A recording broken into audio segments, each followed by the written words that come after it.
The judge read one name. Trump froze. The entire courtroom stopped moving. Not a gasp, not a murmur. Complete silence.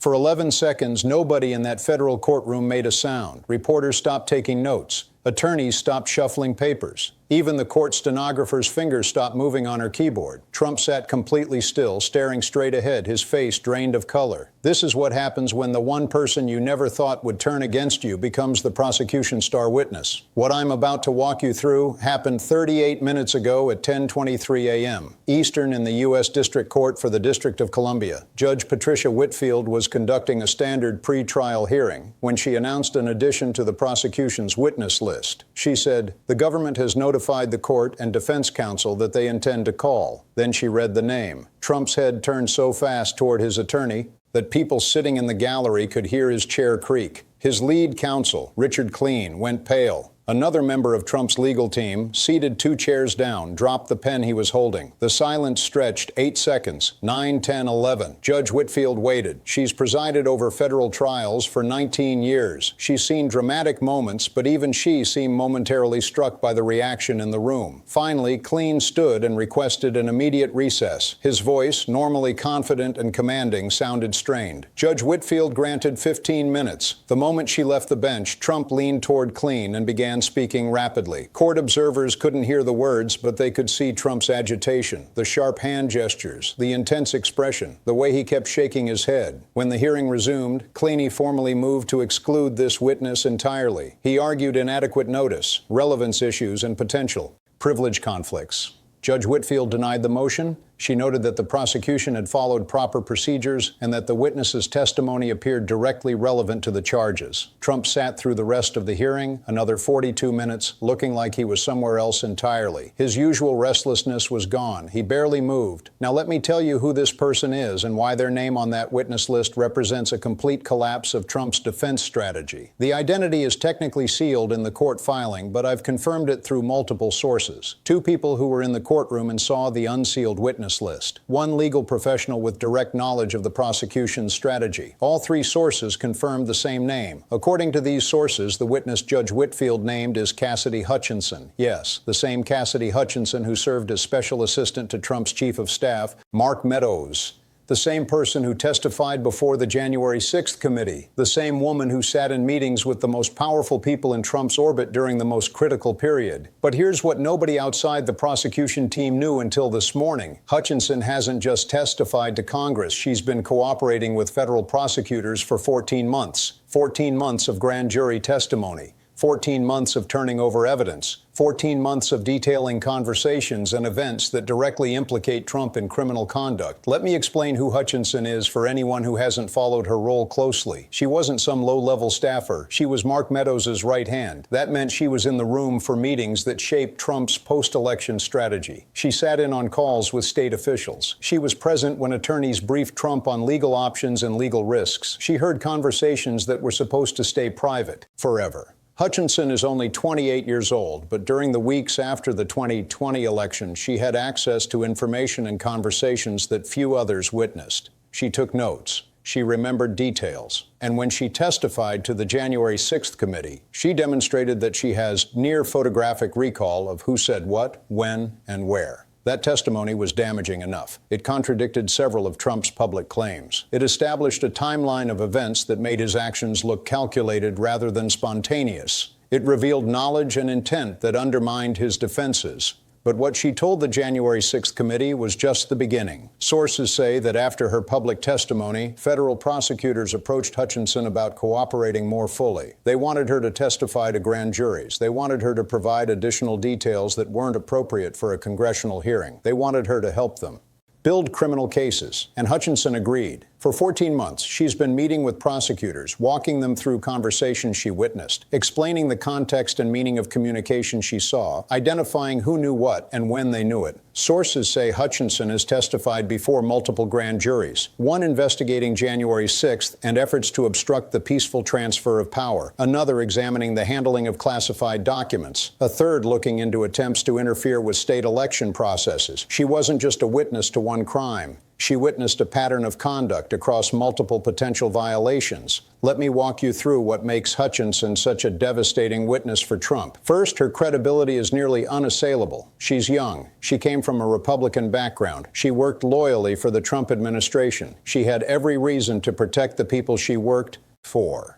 And initially, sources say she tried to do exactly that. When the January 6th committee first approached her, she gave limited testimony. She was careful. She consulted with an attorney who had connections to Trump world. She said what she had to say but didn't volunteer more. But something changed. According to sources familiar with her thinking, Hutchinson became increasingly disturbed by what she saw as efforts to intimidate her and shape her testimony. She fired her Trump-connected attorney and hired a new legal team. And she decided to tell everything she knew. That evolution from reluctant witness to full cooperation makes her extremely credible. She's not someone with an axe to grind. She's not someone who entered the administration as an opponent. She's someone who was loyal until the pressure to lie or omit became something she couldn't accept. Second, she can testify about direct evidence of criminal intent. Trump's defense in multiple cases has relied on claiming he believed what he was saying, that he genuinely thought the election was stolen, that he genuinely believed he had the right to keep certain documents, that he was acting on advice of counsel. Hutchinson was in meetings where Trump was told by his own attorneys that his claims were false, where lawyers explicitly said certain actions would be illegal, where advisors warned him that specific strategies constituted obstruction. She can testify about Trump's response to those warnings, about what he said when attorneys told him no, about how he reacted when presented with evidence that contradicted his public statements. That testimony goes directly to the question of whether Trump knowingly violated the law, whether he had criminal intent, whether his claims of good faith belief hold up under scrutiny. Third, she has contemporaneous documentation. Hutchinson kept detailed notes. As Meadows' assistant, that was part of her job to track meetings, record decisions, maintain schedules. But sources say her notes went beyond what was required. She documented conversations that troubled her. She preserved records of events she thought might later be important. When she began cooperating with prosecutors, she turned over those notes. Hundreds of pages of handwritten records, dates, times, participants, key quotes from conversations. Those notes corroborate her testimony. They show she's not reconstructing events from memory years later. She documented things as they happened. Fourth, she can connect dots across multiple cases. This is perhaps the most significant aspect of why Hutchinson is so dangerous to Trump. She's not just a witness in one case. She has relevant testimony for multiple prosecutions. On January 6th and efforts to obstruct the transfer of power, she can testify about meetings where the rally was planned, where Trump was told about potential violence, where he resisted calling in the National Guard even as the Capitol was under attack. On classified documents, she can testify about conversations at Mar-a-Lago, where Trump discussed materials he had, where he showed documents to visitors, where he gave directions about what to do when the National Archives demanded their return. On attempts to interfere with state election processes, she can testify about calls with state officials about what Trump said he wanted them to do, about how he reacted when they refused. She's a thread that runs through everything, and prosecutors can use her testimony to tie together a pattern of conduct that shows Trump's willingness to break the law to achieve his goals. Let me talk about what Trump's legal team is facing now that Hutchinson is officially on the witness list. They've known since her January 6th committee testimony that she's a problem. They've spent months trying to undermine her credibility, calling her a liar, suggesting she was manipulated by Democratic committee members. But they didn't know she'd been cooperating with federal prosecutors for 14 months. They didn't know about the grand jury testimony. They didn't know about the additional documentation she provided. This morning's revelation changes everything. Trump's attorneys now have to prepare to cross-examine a witness who has spent over a year working with prosecutors, who has testified before multiple grand juries, who has had her testimony tested and challenged and refined through that process. They also have to deal with the fact that Hutchinson's testimony likely forms the foundation for other witnesses, that prosecutors have used what she told them to identify additional evidence to approach other potential cooperators to build out their cases. If they attack Hutchinson too aggressively, they risk alienating a jury. She's a young woman who worked for the administration and then decided to tell the truth despite enormous pressure. Going after her too hard could backfire. But if they don't challenge her testimony effectively, she could single-handedly establish criminal intent, knowledge, and a pattern of unlawful conduct. Sources say Trump's legal team spent the 15-minute recess this morning in urgent discussion about exactly this dilemma. How do you cross-examine someone whose credibility is strong, whose documentation is extensive, and whose testimony has already been tested before multiple grand juries? Let me address what happens in the immediate aftermath of this revelation.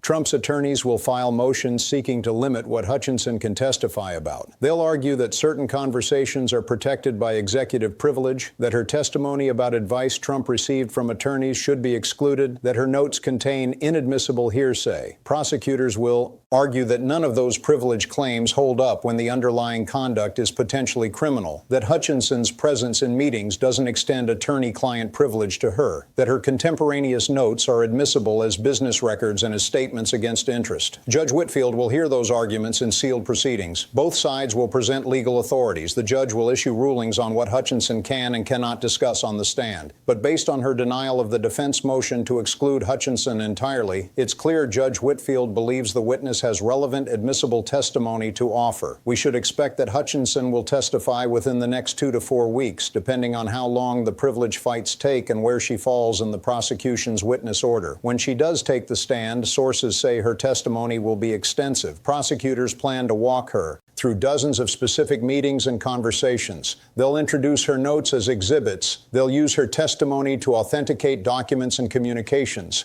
The testimony will likely take 3 to 5 days, and it will be structured to build chronologically through Trump's post-election conduct, showing a pattern of behavior rather than isolated incidents. Let me talk about the political implications of Hutchinson's appearance as a witness. When she testified to the January 6th committee, Republicans attacked her credibility. They said she was exaggerating. They claimed she was politically motivated. Trump himself called her a liar and suggested she made everything up. But her testimony has held up. Multiple details she provided have been corroborated by other witnesses and documentary evidence. Nothing she said has been proven false. Now she's testifying in a criminal trial under oath subject to cross-examination with contemporaneous notes to back up her recollections. That's much harder to dismiss as political theater. Republican lawmakers who have defended Trump are already struggling with how to respond. Several have issued statements saying they need to wait to hear what Hutchinson actually says in this context. Others are simply staying silent. The problem for Trump's political defenders is that Hutchinson isn't a Democrat. She's not part of some liberal conspiracy. She's a conservative who worked in the Trump administration and then decided she couldn't defend what she witnessed. That narrative is difficult for Republican politicians to attack without looking like they're defending potential criminal conduct over truth-telling. We're also seeing early signs that Hutchinson's willingness to testify in criminal proceedings is encouraging other potential witnesses. Sources say that at least 2 other former Trump administration officials who have been reluctant to cooperate fully with prosecutors have reached out to discuss the possibility of providing testimony. The logic is clear. If Hutchinson can testify and survive the political and personal attacks, others might be willing to do the same. That creates a cascade effect where Trump's inner circle begins to fracture more completely, where people decide that protecting themselves legally is more important than maintaining loyalty to someone who may be headed for conviction.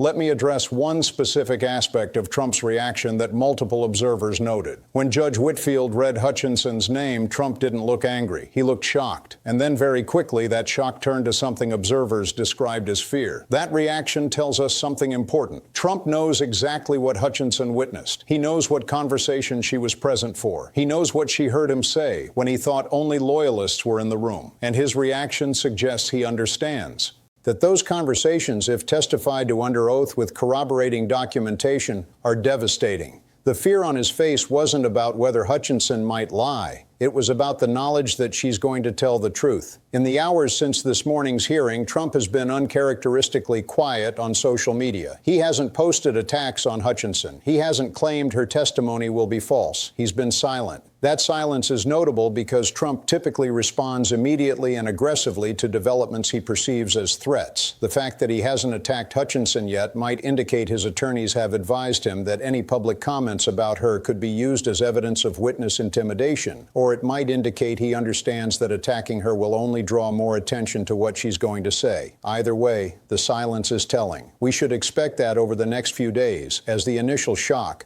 wears off, Trump will begin attacking Hutchinson publicly. He won't be able to help himself. His pattern has always been to go on offense against anyone who threatens him. But those attacks will be carefully watched by prosecutors and by Judge Whitfield. Any suggestion that Trump is trying to intimidate Hutchinson or influence her testimony could result in additional charges or could be used to argue for pretrial detention. Trump is in a box. If he stays silent, Hutchinson's testimony will dominate the narrative. If he attacks her, he risks making his legal situation worse. Let me talk about what we should watch for in the coming days. First, look for additional reporting about what Hutchinson has told prosecutors. Sources who have knowledge of her grand jury testimony may begin leaking details, either to prepare the public for what's coming or to shape the narrative around her credibility. Second, watch for other witnesses who might be encouraged by Hutchinson's example. If former Trump administration officials start cooperating more openly, it will signal that the wall of loyalty is truly crumbling. Third, pay attention to how Trump's attorneys handle their public statements about Hutchinson. They'll want to undermine her credibility without appearing to intimidate her. That's a very difficult balance, and missteps could create new legal problems. Fourth, watch for any motions from Trump's team seeking to delay the trial. Hutchinson's addition to the witness list gives them a new argument for needing more time to prepare. Judge Whitfield has shown little patience for delays, but this is a significant enough development that she might grant some additional time. The hearing scheduled for tomorrow morning will likely be dominated by arguments about Hutchinson. Trump's team will try every legal avenue to limit her testimony or exclude it entirely. Prosecutors will defend her. Relevance and the admissibility of her evidence. Those arguments will give us our first indication of how much of Hutchinson's testimony will actually make it in front of a jury. But based on Judge Whitfield's reaction this morning, her denial of the motion to exclude Hutchinson, and her clear statement that the testimony appears relevant, it seems likely that the jury will hear a substantial portion of what Hutchinson has to say. And when they do, they'll hear from someone who was in the room, who took notes, who tried to be loyal until loyalty required her to lie, who has spent 14 months working with prosecutors to ensure her testimony is accurate and complete. They'll hear about conversations where Trump was warned he was breaking the law and chose to proceed anyway, about meetings where attorneys told him his claims were false and he made them publicly regardless, about moments where he prioritized his personal interests over his constitutional obligations. That testimony coming from someone who has no obvious motive to lie and substantial documentation to support her recollections will be extraordinarily difficult for Trump's defense team to overcome. What happened in that courtroom at 10:23 a.m. wasn't just the reading of a name. It was the moment when 14 months of secret cooperation became public, when a witness Trump thought he'd already weathered became the centerpiece of the criminal case against him. His reaction, that frozen stillness, that drained face, that immediate urgent consultation with his attorneys showed that he understands exactly how much danger he's in. And in the days ahead, as Hutchinson's testimony draws closer, as more details emerge about what she's told prosecutors and what evidence she's provided, Trump will be facing the reality that someone he once trusted to protect him has chosen instead to tell the truth. Because sometimes the most damaging witnesses aren't the enemies you expect. They're the loyalists who decide they can't keep defending the indefensible.